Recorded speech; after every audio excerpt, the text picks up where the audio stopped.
হয়ে গেছে, সময় শেষ। আবার ফিরে যেতে হবে সেখানে যেখান থেকে ধার শোধ করার সময় নিয়ে এসেছিলাম। ফিরে যেতে হবে সেই গ্রাম, সেই রাস্তা আর সেই আগের জিন্দেগি। কষ্ট হয় অনেক ঘর ছেড়ে, কিন্তু তখনই মনে পড়ে যে এক আমার উপরেই পুরো ঘরের জিম্মেদারি আছে।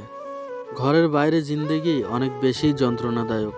সফলতা আসার আগে রাস্তা ভুল করাবে অনেক, হাতে আসার আগে হাত ঝাটকাবে অনেক। হারবো না, কিন্তু হারকে ছুতে বারবার হবে। দুনিয়ার সাথে পরে, আগে নিজের সাথে লড়তে হবে। হার যদি সামনে থাকে তাহলে মনে রাখবে, তুমি জিতে গেলে তালির আওয়াজটা কত জোরে হবে, তাহলে তোমাকে আর কেউ হারাতে পারবে না। সর্বশেষ সেলুট জানাই সেই সব ভাইকে যারা ঘরের প্রয়োজনে নিজের জিন্দেগিটা বাইরে কাটিয়ে দেয়। ভিডিওর কথাগুলি ভালো লাগলে ভিডিওতে একটি লাইক করে চ্যানেলটিকে অবশ্যই সাবস্ক্রাইব করে নেবেন। আর কমেন্ট করে জানাবেন আপনি কি কখনো ঘর ছেড়ে বাইরে থেকেছেন।